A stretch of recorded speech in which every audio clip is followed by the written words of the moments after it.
Floramancer is a newly released cozy apocalypse game that combines a farming sim with some epic boss battles. In this video, I'm going to be giving a full review of the game and rating it from decaf to fully caffeinated. Without further ado, let's grind this game down and see how it brews. Floramancer is set in the middle of an apocalypse, and you play as the very last Floramancer, a magical being capable of growing magical plants. The world has been taken over by machines and AI, and it's up to you to take down the evil generators and defeat the greed. You'll need to explore the lands around you to find seeds, and as you do, there's some fun characters you can interact with that give you some more background info about the world.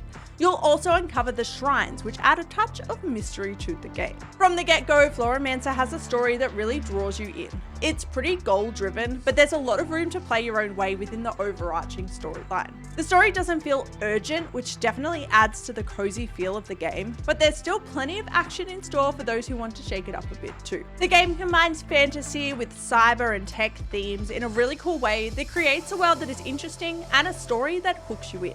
So, for story and world building, I'm rating Floramancer as fully caffeinated. Floramancer combines a few different genres of games into one. Firstly, you have the exploration side, which almost feels Pokemon-esque. You need to explore your surroundings to find seeds and other resources which you can actually use to purchase seeds from the shop. And there's a stack of hidden areas which you need to work out how to get to that was a really great feature in the game. Once you find the seeds, you then need to plant them so you can grow your spells. Each seed has a different type which represents a different spell. And once planted, they level up over time, or you can use another spell to speed up the growth process. But which spell you need to be able to speed it up depends on what type of plant you're trying to grow. Once they hit your desired power level, you can harvest them, which turns them into a spell which can be used. Each spell has a limited use, which is determined by the level you harvest it at, and the power of the spell is also determined by the level too. And each has a different effect on different objects. Water can put out fire, air can freeze ice, earth can break through rock, and so on. You've got a limited number of inventory spots for spells and for seeds that can be expanded if you find the magical seeds scattered throughout the land. And if all your slots are full, when you pick up a new one, you will be given the option to replace one of your existing ones, but if you do replace it, you lose that spell or that seed altogether. Spell selection is crucial to your success as you need different spells to be able to get through different areas. There are some sections that you need to cross water to be able to get through or break through a cave, which definitely gives me Pokemon vibes in that you need certain spells to access certain areas, just like you might need cut or you might need swim to be able to access different areas in Pokemon. Once you've built up your spell garden enough, you can take on the generators, aka the bosses. There's 3 generators to take down, and then you can face up against the big boss, the greed. And I actually really love how this is structured. It's really fun to play, but I do think it is on the easier side too, which means it's not super challenging if you're just wanting more of a cozy gameplay.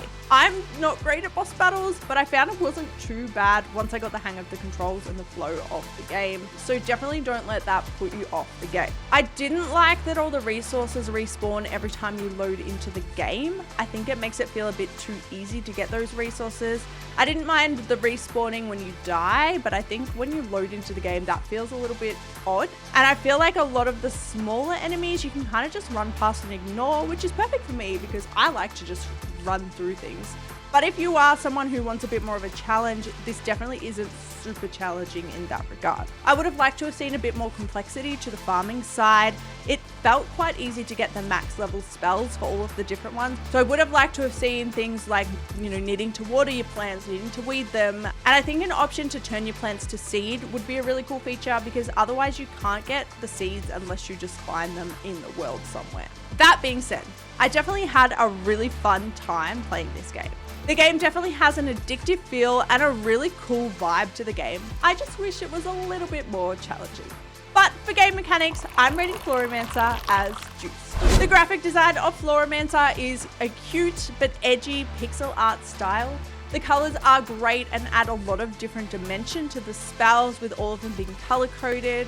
And I love the plant design and how intricate they are. You can tell there's a lot of thought that's gone into the designs of all of these elements, and I think they've done it really well.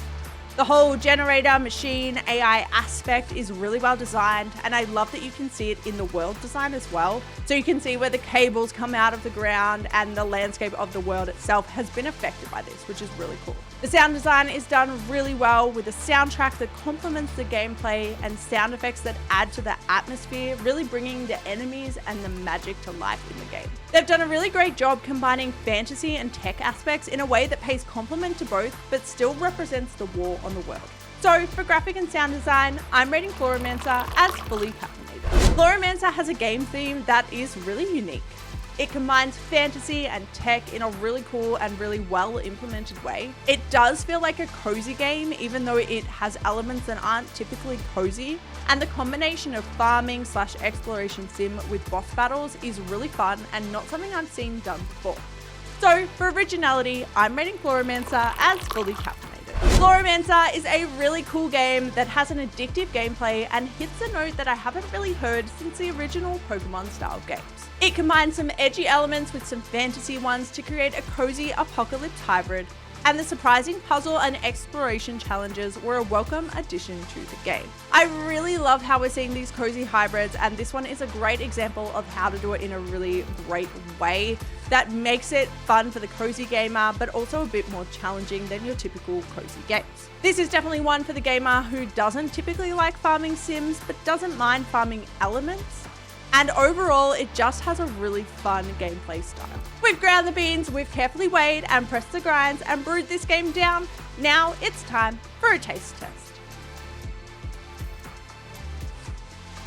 Floramancer is juiced. You can purchase Floramancer now on Steam. You can find the link in the description below. Until next time, stay caffeinated.